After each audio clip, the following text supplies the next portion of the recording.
안녕하세요. 오늘도 사연살롱을 찾아주셔서 감사합니다.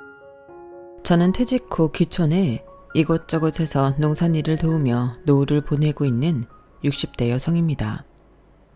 저는 퇴직 전에 수십 년간 사서로 근무했고 동갑내기 남편은 군무원으로 근무했어요. 어쩌다 보니 퇴직 시기가 같아 함께 퇴직금을 모아 귀촌했죠. 하지만 남들이 생각하는 만큼 여유로운 귀촌 생활을 하고 있는 건 아니에요. 아까 말씀드렸죠? 농산일을 도우며 노후를 보내고 있다고요. 하지만 사실은 저희가 선심 쓰듯 도와주는 게 아니에요. 정확한 임금을 받고 일하고 있는 거죠. 사서와 군무원 퇴직금이라고 해봤자 얼마나 되겠어요? 땅을 사고 집을 올리니 남은 돈이 티끌이더라고요. 그렇다고 아들, 딸에게 손 벌리며 살 수도 없고요. 요새 다들 그렇잖아요. 누가 자식들한테 돈 받아 생활하고 싶어 해요. 그래서 귀촌을 해 흔하고 할 수 있는 일인 농산일을 도우며 생계를 유지하고 있어요. 그리고 저희가 과감하게 귀촌을 결정한 데에는 두 자식들이 모두 자기 밥벌이를 하고 있고 결혼을 했기 때문이에요. 이제 저희가 돌봐주고 신경 써줄 시기가 완전히 지난 거죠. 이제 각자의 가정이 있으니까요. 각자 자기들 식구가 있으니까요. 그리고 저희 부부는 눈에 넣어도 안 아플 자식들에게 폐를 끼치지 않기 위해 노력했어요. 그래서 거리를 두었죠. 너희도 다 결혼했으니 이제 각자 인생 살자. 명절에만 보자. 알겠지? 어쩌면 서운하게 들릴 수 있는 말을 하기도 했어요. 그리고 지금에서는 저는 그 말을 자식들에게 한 걸 후회해요.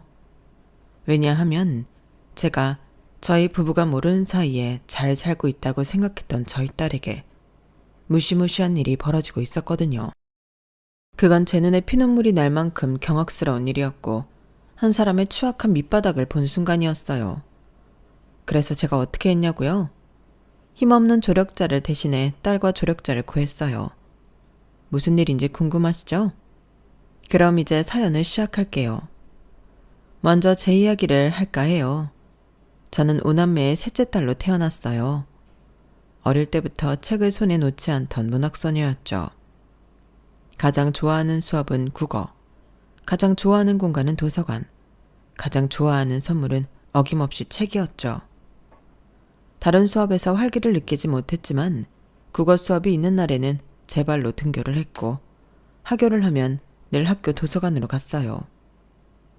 그리고 제가 문학소녀라는 걸 부모님이 알 때부터 매년 생일 선물로 책을 받았어요. 부모님이나 주변 어른들은 제가 소설가가 될 거라고 기대를 가졌지만 사실 글 쓰는 건 재주가 없어요. 모르실 수도 있지만 글쓰기와 독서는 전혀 다른 분야거든요. 저는 독서를 좋아했지 작문에는 소질이 없었어요. 그걸 알고 부모님은 약간 실망하셨죠. 하지만 독서는 제게 많은 도움이 되었어요. 독서를 사랑하는 제 마음이 소설가로 이끌진 못했지만 사서가 되었으니까요. 저는 고등학교를 졸업하고 서점에서 일하면서 문교부 장관이 인정한 기관에서 8주 동안 강습을 듣고 정사서가 되어요. 지금은 정사서가 1, 2급으로 나뉘고 그 아래 준사서가 있어요.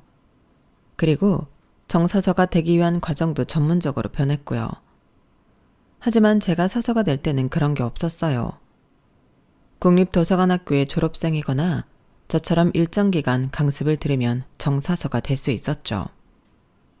그렇게 저는 정사서가 되어서 꿈꾸던 도서관에서 근무를 해요. 하지만 사실 저는 학교를 다니고 싶었어요. 연세대학교에 도서관학과를 다니고 싶었어요. 그래서 전문적으로 도서관에 대해 공부하고 싶었죠. 저처럼 8주짜리 강습이 아니라요. 하지만 저는 5남매의 셋째였어요. 위로 오빠가 둘, 그리고 저, 밑에 남동생과 여동생이 있었어요. 저희 친정은 5남매 전부 대학에 보낼 형편이 못 되었어요. 그래서 남자인 오빠들은 대학에 가고 그 밑으로는 대학에 못 갔죠. 사실 영특하기는 제가 오빠들보다 영특했거든요. 이제껏 받아온 점수만 봐도 알 수 있어요. 저는 전교에서 놀았고 오빠들은 그냥 중위권이었어요. 참 억울하기도 억울했죠. 하지만 티를 내지도 못했어요. 왜냐하면 그 당시 저희 어머니가 공장에서 미싱을 돌렸거든요. 공장에 이른 새벽에 나갈 때도 있었고 밤늦게 집으로 들어올 때도 있었고요. 저희 어머니의 평소 표정을 생각하면 참 고단해요. 그런데 제가 거기서 저도 대학에 가고 싶다고 어떻게 말할 수 있었겠어요. 아버지도 마찬가지였어요. 아버지는 용접 일을 하셨어요.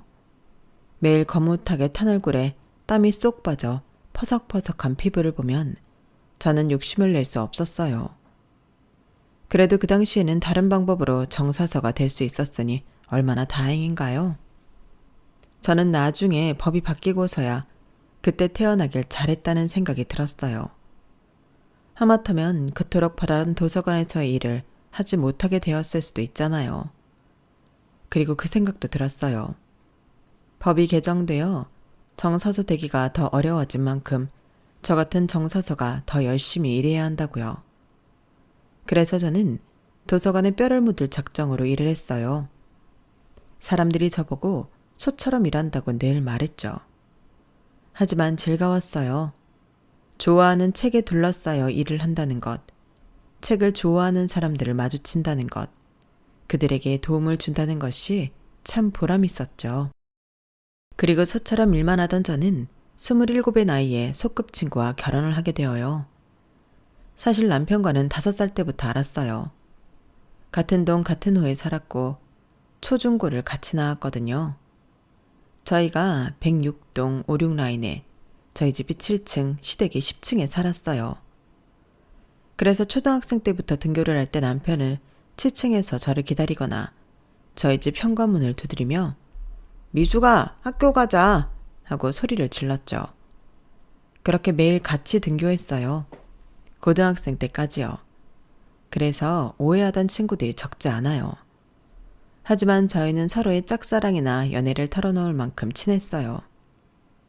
미수가, 너 영찬이랑 정말 아무 사이도 아냐? 아이 참, 걔는 그냥 친구라니까. 나 걔가 지금 누구 좋아하는지도 안다. 늘 그런 오해를 달고 살았어요. 하지만 그럼에도 불편을 감수하고도 같이 다녔죠. 왜 그랬던 걸까요? 지금 생각해보면 저는 남편을 소울메이트라고 생각했던 것 같아요. 제 진짜 이야기를 해도 도망가지 않을 진지하게 들어줄 존재라고 말이에요. 그리고 성인이 되어서는 주변에서 그런 오해를 하지 않았어요. 남편은 대학을 가서 저는 사서가 되기 위해 노력하면서 각자 연애를 했으니까요. 하지만 주변에서 오해를 안 하니 각자의 연인이 저와 남편의 사이를 트집 잡더군요. 그래서 헤어진 적이 여러 때여요. 남편도 마찬가지고요. 그래서 잠깐 멀어지기도 했지만 남편은 고향에만 오면 저를 찾았죠. 저도 남편이 고향에 내려왔다는 이야기를 들으면 10층으로 올라갔고요. 그러다 남편이 군대에 가면서 연인이 되었어요.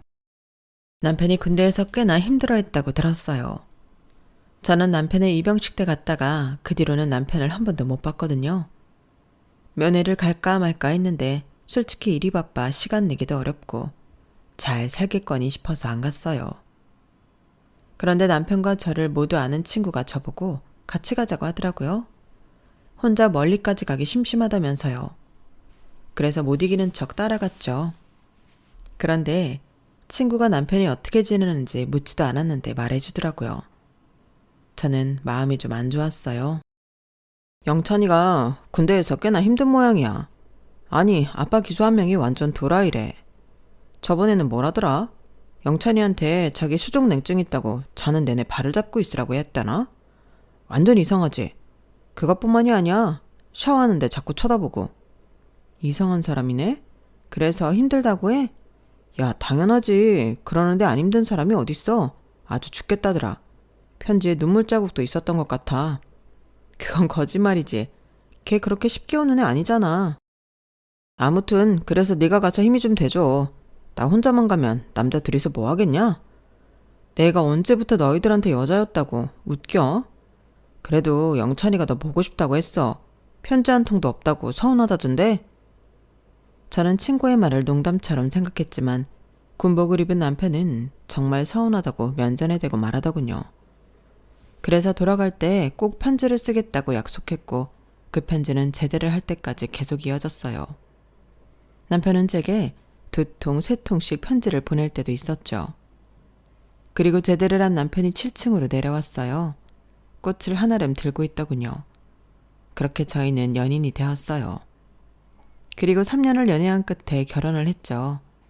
주변에서 이럴 줄 알았다고 했어요. 저희 2사람은 이럴 줄 몰랐는데 말이에요.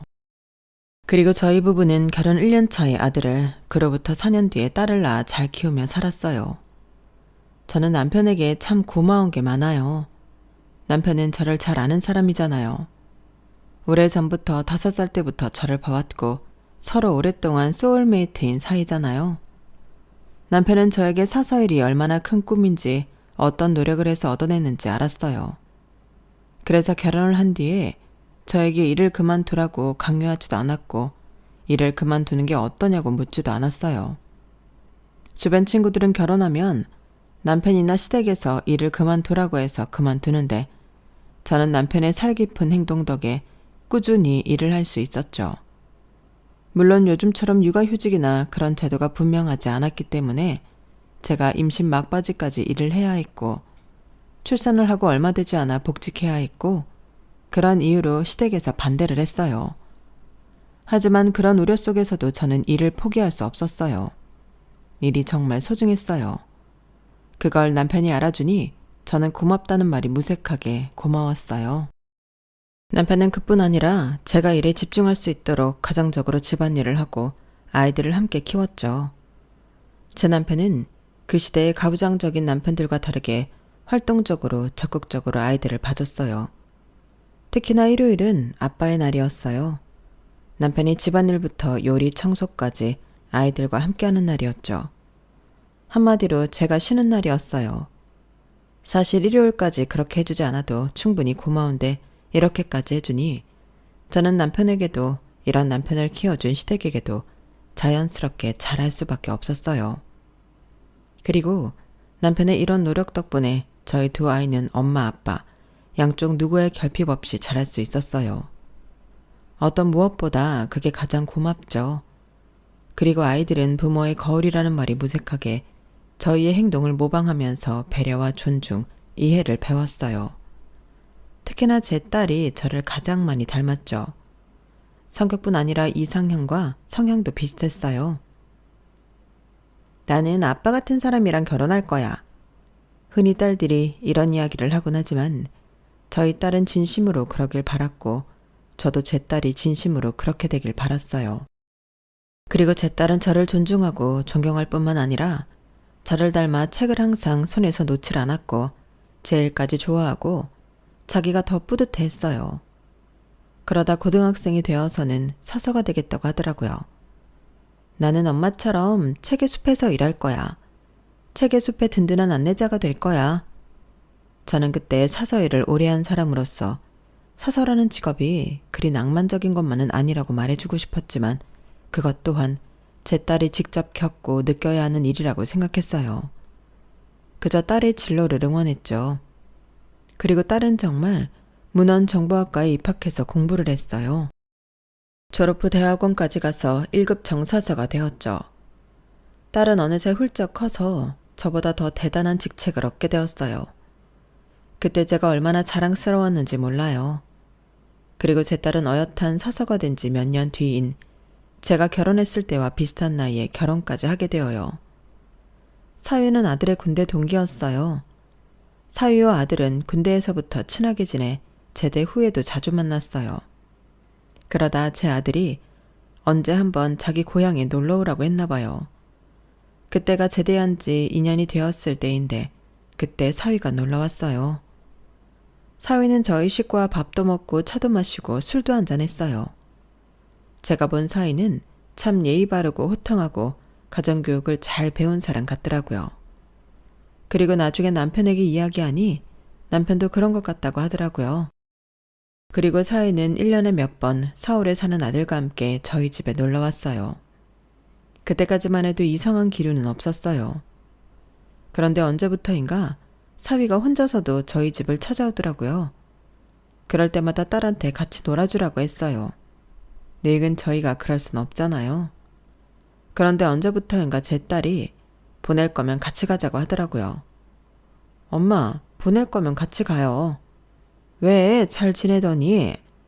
아, 좀 불편해요. 그러니까 나만 보내지 말고 같이 가요. 아니면 아빠가 같이 가요. 늙은 우리랑 뭐가 재밌겠어? 비슷한 또래끼리 노는 게 낫지. 4살이나 차이 나는데 무슨 또래예요. 딸이 그렇게 말하자 옆에 있던 아들이 피식하고 웃더라고요. 걔가 뭘 모르네. 너 땡 잡은 거야. 걔가 눈이 얼마나 높은데. 웬만한 서울 여자들도 성에 안 차한다고. 그리고 쟤 밖에서 엄청 인기 많아. 만나달라고 사정하는 여자들만 한 트럭일걸? 쟤가 얼마나 부잔데. 입는 옷이며 시계며 그것만 봐도 몰라? 합치면 1,000만 원도 넘을걸? 그러니까 진짜 결혼까지 하면 너 완전 로또 맞은 거라니까? 근데 뒤로 빼기는 부잣집 사돈 생기겠네. 엄마 아빠도 좋아하세요. 솔직히 걔가 부잣집 아들치고 매너도 좋고 예의도 바르잖아요. 자식을 보면 부모를 안다고. 어른들도 그렇겠죠. 넌 벌써 그런 생각까지 하니? 너무 멀리 간다. 그래도 지금 오겠다고 하는 애한테 오지 말라고 할 순 없으니 오늘만 오빠랑 같이 나가봐. 그리고 네가 싫으면 솔직하게 말하고. 그런 건 엄마나 아빠가 해줄 수 없어. 알지? 넌 다 큰 어른이니까. 동생아, 너 좋다고 왕복 4시간 거리 오가는 남자가 몇이나 될 것 같아? 너 진짜 이 기회 놓치면 평생 후회한다니까? 걔가 뭐가 모자라니? 얼굴 반반에 몸 좋아. 부잣집에 자기 사업 준비해. 어디 하나 빼먹은 게 없잖아. 그러니까 잘 생각해라. 어? 오빠는 자꾸 그럴래? 너 이제껏 연애도 몇 번 안 해봤잖아. 남자 보는 눈이 얼마나 낮겠어. 그러니까 주변에서 말하면 좀 들어. 오빠가 장담하는데 정말 괜찮은 애야. 그래서 그래. 내가 뭐 동생 팔아먹으려고 그러는 게 아니라. 그렇게 딸은 마지막이라고 아들에게 말하며 자리를 나갔어요. 하지만 거절은 하지 못했는지 사위가 자꾸 오더라고요. 너 오지 말라고 거절한 거 아니야? 말 못했어요. 면전에 대고 그 말을 어떻게 해. 그럼 이대로 계속 포기해? 뭐 오빠 말대로 내가 연애도 많이 안 해봐서 사람 볼 줄도 모르고 오빠가 괜찮은 사람이라고 하니까 일단 두고 지켜보는 거예요. 확실히 나쁜 사람은 아니라는 거 엄마도 알잖아요. 그건 맞았어요. 사위는 나쁜 사람이 아니었죠. 사위는 제 딸을 데리고 이것저것 놀러다니면서 중간중간 저에게 연락을 했고 꼭 귀갓길에 문자 한 통을 남겼어요. 그래서 저는 매번 마중을 나갔죠. 그리고 사위는 그럴 때마다 차에서 내려 저에게 포옹을 하고 떠났어요. 어머님, 다음엔 같이 놀아요. 그런 마음에도 없는 소리도 했고요. 하지만 그런 면이 참 고마웠어요. 딸을 가진 부모의 심정으로 외간 남자와 딸이 데이트를 하는 게 얼마나 불안한지 사위가 아는 것 같았죠. 그렇게 제 마음이 열렸어요. 사위 정도면 괜찮다고 생각했죠. 그리고 딸바 보인 남편도 그렇게 생각하는 눈치였고요. 그렇게 몇 개월 그런 만남을 갖던 사위와 딸은 이내 연애를 선언했어요. 사위는 왕복 4시간이나 되는 거리를 자주 오갔고 둘은 예쁘게 만나더라고요. 사위는 변함없이 저에게 데이트하는 내내 연락을 했어요. 그리고 변함없이 가기 전에 저에게 포옹을 했고 살갑게 대했어요. 저희는 가끔 함께 식사를 하며 가족처럼 지냈어요. 그렇게 해준 것이 참 고마웠어요. 그리고 사위는 제 딸이 대학원까지 졸업하는 것을 기다려줬어요. 그것도 참 고마웠죠. 저는 제 딸이 저처럼 일을 포기하지 않기를 바랐거든요. 저는 사위가 남편처럼 해줄 수 있을 거라고 생각했어요. 그리고 제 딸은 대학원을 졸업하고 결혼을 했어요. 여기서 상견례 이야기를 잠깐 할게요. 상견례 때 사돈 어른들은 저희 부부의 직업을 굉장히 좋게 생각했어요. 남편이 군무원이고 제가 사서라고 말씀드렸죠. 그게 굉장히 안정적으로 느껴졌나 봐요. 그래요. 그것까진 좋았어요. 그런데 그때 당시 저희가 1년 뒤 퇴직을 앞두고 있었거든요. 그 사실은 모르는 것 같더라고요. 저는 거짓말을 하는 것 같아 사실을 말하고 싶었지만 그렇게 저희 부부의 직업을 좋아하는 사돈어른들 앞에서 그 이야기를 하면 제 딸이 미움받을 것 같았어요. 그래서 하하호호 웃으며 상황을 넘겼죠. 그렇게 봐주시니 감사합니다. 사돈 어른들께서도 좋은 일 하신다고 들었는데. 아, 저는 사업합니다. 골프 리조트 사업을 하는데 혹시 아십니까? 아니요, 저희는 그런 쪽에 관심이 없어서. 하지만 아이들에게 넉넉하게 버신다는 이야기 들었습니다. 아하, 그렇죠. 넉넉하다 못해 넘칠 정도로 법니다. 저는 그렇게 생각합니다. 사람이 자기 자리에 안주해서는 안 된다고 말입니다.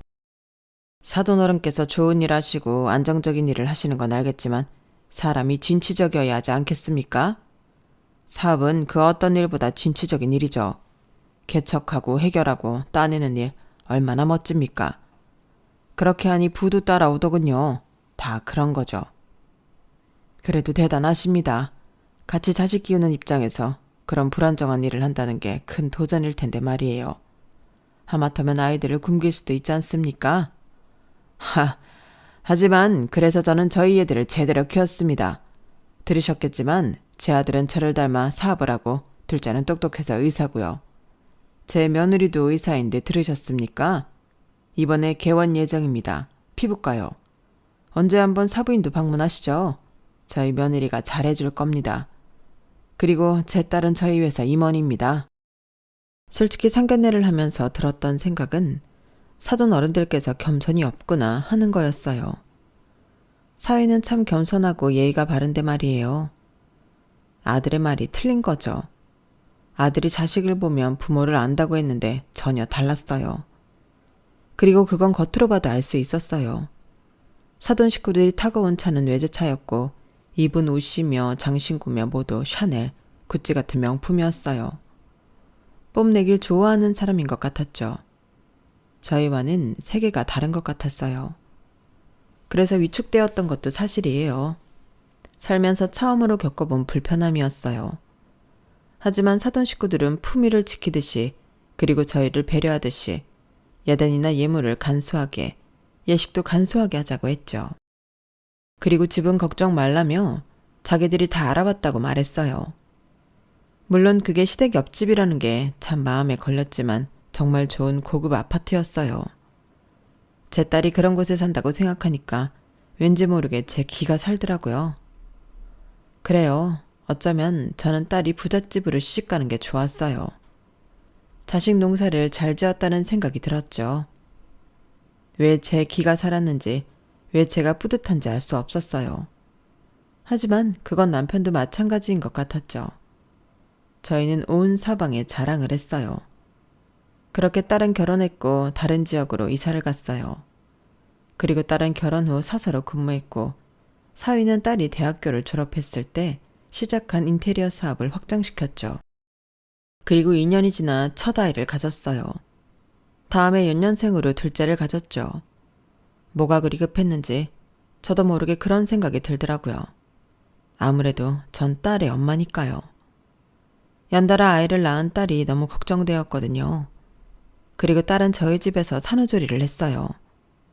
저는 농사일을 하면서 지극정성으로 딸을 보살폈죠. 그런데 한 달, 두 달이 지나도록 딸이 복직을 안 하더라고요.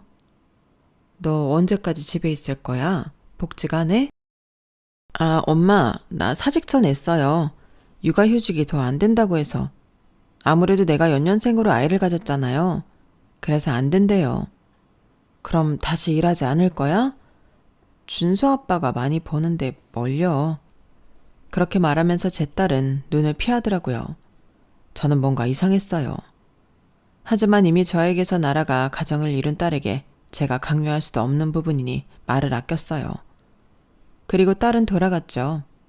돌아간 뒤 딸은 예전과 다르지 않았어요.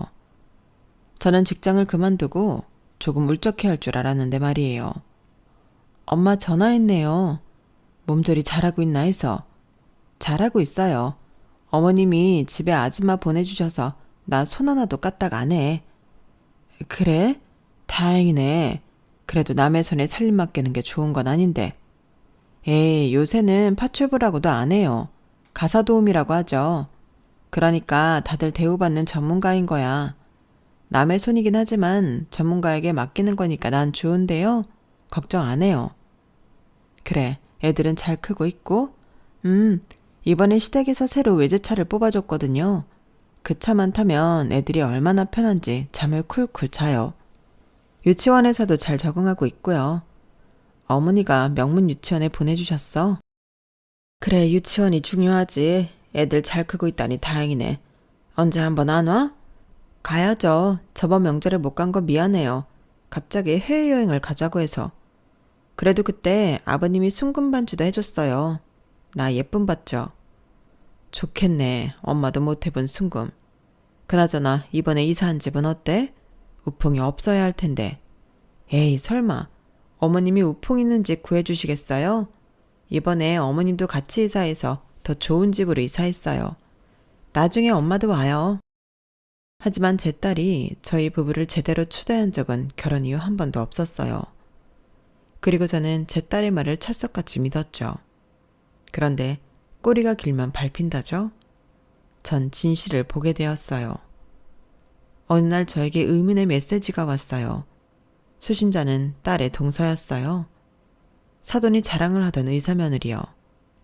그 사람이 어떻게 제 번호를 안 건지 의문스럽기도 했지만 메시지의 내용이 너무 충격적이어서 전화를 안 할 수가 없었어요. 이게 무슨 말이죠? 아, 당황스럽겠지만 일단 시간이 없으니 제 말을 믿어주세요. 그리고 저희 시부모님한테 말하지 말고 여기로 와주세요. 그럼 다 알게 되실 거예요. 제 말이 진실이라는 것을요. 지금 상황이 심각해요. 따님, 그러니까 형님은 지금 정신과도 다니세요. 이렇게 따님을 두고 보실 생각은 아니시죠? 제발 저를 믿고, 아니 한 번만 와서 판을 뒤집어 주세요.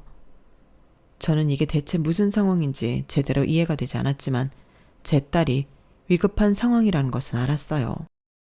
저는 제 딸을 구해야 했어요. 그래서 딸의 동서, 그냥 편하게 의사 며느리라고 할게요. 의사 며느리가 말해준 대로 아무 연락 없이 사돈의 집에 갔어요.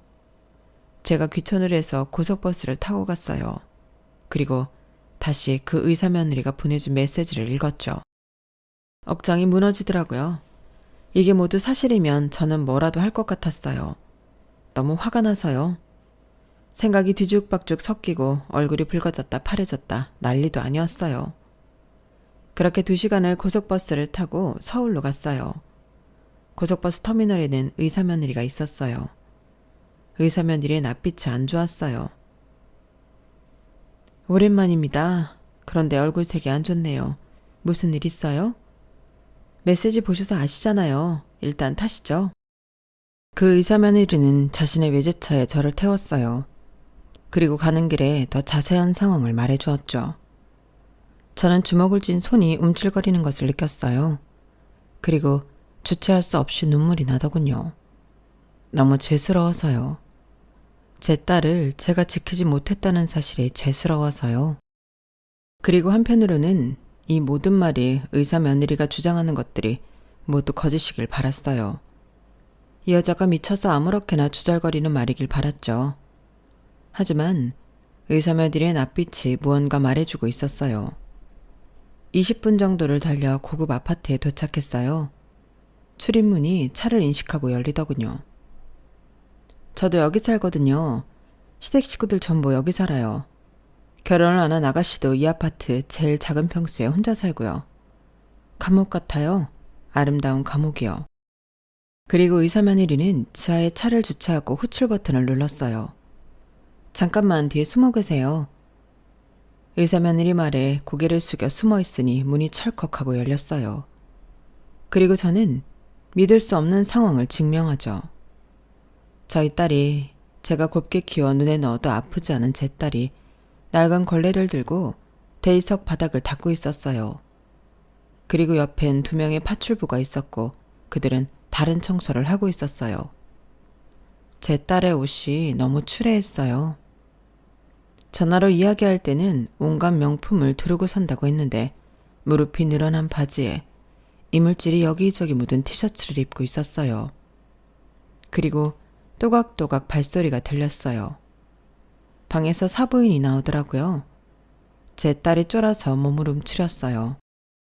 그리고 사부인은 제 딸을 휙 지나쳐 냉장고에서 와인을 마시더군요.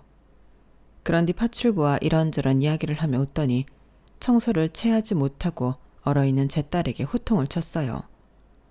얘, 똑바로 안 하니? 이렇게 하다가 네 시아버지 퇴근 시간도 못 맞추겠다? 네, 죄송해요, 어머님. 아, 꼴 보기 싫어. 저 표정하며 말투하며 어떻게 우리 아들을 꼬셨는지 네가 참 대단하다. 아니지, 내가 우리 아들을 머저리같이 키운 게 아닐까 의심이 들 정도라니까? 어찌 애가 저렇게 맹한지. 너 박사는 어떻게 했니? 뇌물이라도 준 거 아니야? 아니면 우리 아들 꼬신 것처럼 교수라도 꼬셨니? 정말 당체 이해할 수가 없어. 저기 똑바로 닦고 아주 반질반질하게 닦아놔. 뭐야 너 그 표정은? 뭐야? 억울하니? 지금 네가 이러고 있는 게 억울해? 그럼 내가 왜 너 이러고 있어야 하는지 알려줄게. 너희 부모 때문이야. 나는 군무원이고 사서라고 해서 적당히 널 봐줬는데 뭐? 결혼한 지 1년도 안 돼서 둘이 나란히 퇴직을 해? 그리고 귀촌? 말이 귀촌이지. 농사도 안 짓잖아. 내가 귀촌해서 분홍이 된 거면 몰라. 니네 부모 어디 농사 짓는 데 가서 알바한다며. 내가 동네 쪽팔려서 어디 가서 사돈이 뭐 한다 말도 못해. 그러니까 없는 집안에서 왔으면 넌 식모야. 알아들어? 그 이야기를 듣고 저희 똑똑한 딸아이 한마디도 하지 않고 걸레질을 하기 시작했어요. 그리고 사부인은 다시 와인을 마시기 시작했고요. 저는 손이 벌벌 떨렸어요. 겨우 떨리는 두 손을 잡고 진정을 하려는데 딸의 모습에 눈물이 앞을 가리더라고요. 그래요. 저희 딸은 결혼을 하자마자 지금처럼 식모로 부려졌어요. 의사 며느리의 말에 따르면 임신을 했을 때도 파출부처럼 일을 했다고 해요. 제 딸 첫 아이를 가졌을 땐 입덧도 심했는데 걸레질을 하면서 헛구역질을 했을 걸 생각하니 억장이 무너지더군요. 그리고 의사 며느리는 제게 사부인이 저희 딸 보고 산후조리 비용이 아깝다며 친정으로 가라고 해서 저희 집으로 온 거라고 말해주더군요. 출산 직후에도 수고했다는 말 한마디 하지 않았대요. 산부인과에 간 것도 수고한 며느리를 보러 온 게 아니라 거기서 쩔쩔 매고 있을 아들이 보기 싫어서 간 거라고요. 그래서 제 딸이 산후조리가 끝났는데도 집으로 안 간 거였나 봐요. 그리고 사부인은 제 딸이 일을 그만두도록 했어요. 제 딸이 도서관에 가 있는 동안만 아이를 봐달라고 했는데 도서관에 가서 깽판을 쳤대요. 애 버리고 지금 일이 되냐? 이 파렴치한 엄마야. 그렇게 소리쳐서 다음엔 시댁에 맡기지 않고 베이비시터를 구했어요. 그런데 사부인이 베이비시터도 쫓아냈어요. 그래서 결국 저희 딸은 일을 그만둔 거예요. 고작 사서로 2, 3년을 일하려고 대학원까지 간 꼴이 됐어요. 우습게도 말이에요. 일을 그만둔 딸은 본격적으로 이 집의 신데렐라가 되었어요. 신데렐라가 된 딸에게 사부인은 저와 남편을 욕하기도 하고 인신공격도 했고 무차별한 욕설도 했어요. 그래서 결국 제 딸은 정신과 치료를 받게 된 거죠. 의사 며느리도 마찬가지였어요. 말이 의사일 뿐이지 며느리여서 온갖 욕을 다 먹었죠. 저는 그 이야기들을 상기시키며 진정할 수 없었어요. 하지만 이럴 때일수록 냉정해야 한다고 저는 손등으로 눈물을 닦고 신발을 신은 채로 터벅터벅 안으로 걸어 들어갔어요. 제 발소리에 사부인이 저를 쳐다봤고 눈이 마주쳤어요. 사부인이 놀라 와인잔을 떨어뜨렸고 그 소리에 딸도 놀라 사부인을 보다가 사부인의 시선을 따라 이내 저를 발견했어요. 엄마. 저는 애써 딸을 쳐다보지 않았어요. 딸을 쳐다보면 더 약해질 것 같았어요. 여기는 어떻게 들어오셨어요? 집 들어오는데 방법이 여럿 있습니까? 당연히 현관으로 들어왔죠. 문을 열어준 건 사부인 아니십니까? 물론 제가 들어올 줄은 몰랐겠지만요. 이거 엄연한 주거 침입입니다. 그래요, 신고하세요. 하늘에 맹세코 떳떳하다면 저를 신고하세요. 그게 무슨 말이죠? 말 그대로입니다. 하늘에 맹세코 떳떳하다면 절 주거 침입으로 신고하세요. 못하겠죠? 말을 좀 알아듣게 하세요. 댁딸이 누구 닮아 그렇게 멍청한가 했더니 댁을 닮았나 봅니다. 정 모르시겠다면 알려드려야죠. 그러면서 저는 휴대폰을 들었어요. 그리고 의사 며느리가 준 음성 파일을 틀었죠. 사모님, 이렇게 좋은 피부과 알려주시고 감사해요. 덕분에 좋은 테라피 받았네요. 한 10년은 젊어진 것 같아요. 여자의 생명은 젊음이에요. 우린 젊음이 우리를 놓을 때까지도 젊음을 붙잡아야 한답니다. 어쩜 그렇게 옳은 말만 하실까? 그리고 이거 별건 아니지만 받아주세요. 어머, 이거 샤넬 신상 아니야? 구하려면 대기표 끊어야 한다던데 어떻게 구했어요? 제가 사모님을 위해서라면 뭔들 못하겠어요. 저번에 가지고 싶다고 하셔서 제가 구해봤어요. 참, 강 차장은 와이프가 이러고 있는 거 알라나 몰라. 고마워요. 내가 우리 남편한테 잘 말해볼게. 이제 승진해야지. 음성 녹음이 끝나자 사부인은 얼어붙은 표정으로 저를 쳐다봤어요. 이걸 어떻게? 이제껏 많은 부하 와이프들을 피부과로 불렀죠? 거긴 보는 눈이 없으니까. 뇌물 받기 좋잖아요. 이제껏 얼마나 받아드셨어요? 가지고 있는 명품 가방 죄다 뇌물 받은 건가?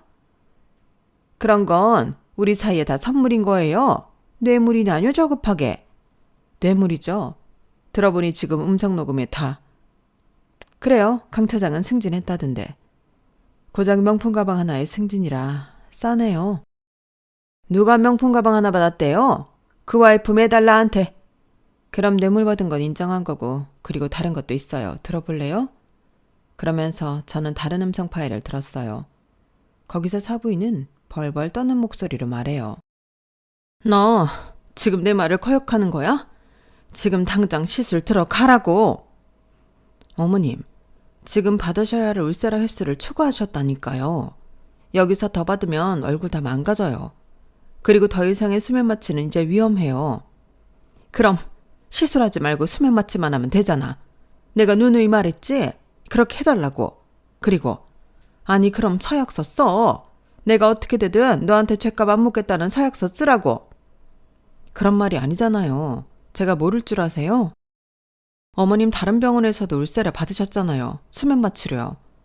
어머님, 이거 정말 위험한 거예요. 이렇게 부적절하게 시술한 저도 위험하고 어머님한테도 100% 만프로 안 좋다니까요. 제발 정신 차리세요. 그리고 음성 녹음에선 뺨을 때리는 소리가 들렸어요. 이게 어디서 나를 가르치려고 들어 지금? 네가 의사라고 나대는 거야? 네가 안 해주면 다른 의사한테 해달라고 하면 그만이야. 어디서 지가 갑인 줄 알아. 어머님, 그거 중독이에요. 어머님 지금 중독되신 거라고요. 계속 이상한 거 보인다 하시면서 이런 거 계속 하시면 안 돼요. 어머님 정말 위험하다고요. 됐어. 집어치워. 너 같은 며느리 하나도 필요 없다. 앞으로 내 눈에 인간으로 보일 생각 마라. 음성 녹음이 끝나고 사부인은 제 뒤에 있는 의사 며느리를 죽어라 노려봤어요. 너지? 네가 꾸민 짓이지? 그렇게 말하면서 뚜벅뚜벅 사부인이 의사 며느리에게 걸어가더니 신발 한 짝을 벗어 의사 며느리를 패려고 했어요. 그래서 제가 뒤에서 사부인을 안아 말렸죠. 사부인이 발버둥을 치다가 넘어졌어요. 그래서 뭐 이거 가지고 어떻게 하실 건데요, 사부인? 저를 신고라도 하실 거예요? 그게 된대요. 우리 남편 회사가 무슨 대기업도 아니고 공무원도 아닌데 뇌물죄가 된대요? 그리고 난 시술을 받은 것뿐이에요. 그러면서 저를 비웃기 시작했어요. 그리고 저는 딸과 의사 며느리의 표정을 보았죠. 이런 기막힌 일이 밝혀졌음에도 낙담한 표정이었어요. 이기지 못할 싸움이라고 생각하는 것 같았죠. 저는 제 딸과 생판 남인 저에게 도움을 요청한 의사 며느리의 좌절이 안타까웠어요. 반드시 이겨야겠다고 생각했어요. 저는 제 딸을 일으키고 제 딸과 의사 며느리의 손을 잡았어요. 그러자 사부인이 다시 비웃더군요. 대체 뭘 할 수 있다고 그러는 거죠? 저는 사부인이 법정에서 이 문제들을 하나하나 해명하도록 할 겁니다. 그리고 제가 손을 잡은 이 두 딸은 받은 모욕이 해결되도록 할 거예요. 네네, 그렇게 해보세요. 그리고 전 알고 있어요. 지금 이 사실들 박가사돈께서 모르고 계시죠? 제가 그 말하자 사부인의 얼굴을 새하얗게 질렸어요. 저도 결혼을 한 사람으로서 잘 압니다. 이런 추한 모습을 남편에게 보이고 싶지 않아 하는 부인의 마음을 잘 알아요. 그러니 이 사실도 전부 박가사돈에게 전하겠습니다. 그게 법정보다 더 무서우시겠네요? 뭐라고요? 그 말을 제 남편이 믿을 것 같아요? 믿겠죠? 이렇게 증거가 확실한데. 그렇게 저는 잡은 손을 놓지 않고 사돈댁을 나왔어요. 그리고 곧장 딸에게 바깥사돈 회사로 가달라고 했죠. 저는 바깥사돈에게 음성 녹음을 전부 들려주며 사부인의 민낯을 보여줬어요. 바깥사돈은 이제껏 제 딸과 의사며느리에게 한 행실을 겸허히 인정했지만 뇌물이나 상습적 수면 마취에 대해서는 믿을 수 없어 했어요. 하지만 증거가 명확하니 믿을 수밖에 없었죠. 저는 재판까지 가게 만들겠다고 선언하고 회사를 나왔어요. 사부인의 혐의에 대한 재판은 이루어졌어요. 상습적으로 뇌물을 받은 것은 업무상 배임죄에 해당되었고 상습적 수면 마취는 마약으로 취급되어 사부인은 징역 4년을 선고받았어요. 선고를 받고 사부인은 법정에서 저와 제 딸 그리고 의사며느리에게 무릎을 꿇고 손이 닳도록 빌더라고요. 미안하다. 한 번만 살려줘. 하지만 저희는 손을 흔들기만 하고 법정을 나왔어요. 그리고 이것을 계기로 사부인은 이혼당했어요. 또 저는 사위에게 죄를 물었어요. 이제껏 네 부모가 내 딸에게 그런 것을 어떻게 모른 척할 수 있냐고. 그게 사랑하는 사람에 대한 예의냐고 말했죠. 그러자 사위는 무릎을 꿇고 사죄했어요. 더 이상 드릴 말씀이 없다고요. 어머님, 아버님, 죄송합니다. 제가 너무 무력했습니다. 사실 어머니는 저한테도 그랬습니다. 제가 동생보다 공부를 못해서 날마다 비교하면서 저를 욕했어요. 매번 제가 하는 일에 핀잔만 주었죠. 다 제가 부족한 탓이고 제 잘못입니다. 하지만 저 정말 저희 가족 사랑합니다. 없어서는 안 됩니다. 제가 열심히 일을 하는 이유예요. 그러니 제발 이혼하라는 말만 하지 말아주세요. 제가 잘하겠습니다. 그걸 내가 어떻게 믿지? 내가 그동안 자네를 얼마나 신뢰했는지 자네도 알고 있지 않나. 그 신뢰가 무너졌는데 어떻게 회복할 생각이지? 난 그 말을 믿지 않아. 그리고 저희 부부는 딸에게 어떻게 하고 싶냐고 물었어요. 딸은 다시 한번 남편을 믿어보겠다고 시댁을 버리겠다는 남편을 믿어보고 싶다고 했어요. 사실 그리 탐탁지 않은 말이었지만 딸이 애들을 아빠 없는 애들로 만들기 싫다는 말에는 공감했어요. 그래서 사위에겐 다시 기회를 주었어요. 그리고 사위는 완벽하게 자기 본가를 버렸어요. 사위는 서울에서 저희 부부가 귀촌한 지역으로 이사를 받고 다시 인테리어 사업을 시작했어요. 쉽지 않은 결정이었을 텐데 그건 고마웠어요. 그리고 사위는 제 딸과 연애를 하던 때처럼 저희 부부를 찾아왔어요. 그리고 의사며느리는 이혼을 했어요. 그간 상처가 컸는지 이혼을 했어요. 이제 사돈총각이 된 그 부부 사이엔 아이가 없어서 간단히 합의 이혼을 했다고 들었어요. 그리고 의사며느리는 일본으로 갔어요. 같이 공부했던 친구가 일본에서 개헌을 하는데 같이 하자고 권유했다네요. 새로운 나라에서 새로운 시작을 할 저는 마음으로 응원하고 있었어요. 그런데 의사며느리는 그 이후에 제게 메시지를 보냈어요. 사실은 제가 부모가 거의 없다시피 해서 도움을 요청드릴 만한 데가 없었어요. 그런데 형님은 좋은 부모님이 계시더라고요. 상견례 때 알았어요. 누가 봐도 좋은 부모님이었어요. 저런 부모의 딸이면 얼마나 좋을까 질투도 했어요. 그래서 염치불구하고 도움을 요청했는데 들어주셔서 정말 감사합니다. 덕분에 저는 족쇄를 풀 수 있었어요. 제가 같이 공부한 친구가 부탁해 일본에 가게 되어서 언제 다시 뵙게 될지 모르겠지만 건강하세요. 저는 그 문자를 받고 기뻤어요. 제가 도움이 되어서 기뻤고 제 딸에게 좋은 부모로 봐주어서 기뻤어요. 그리고 의사며느리에게 고마웠어요. 저에게 이런 기회를 주어서 말이에요. 덕분에 제 딸을 살릴 수 있었으니까요. 그렇게 다시 모인 저희 식구들은 다시 새로운 가족을 만들 준비를 하고 있어요.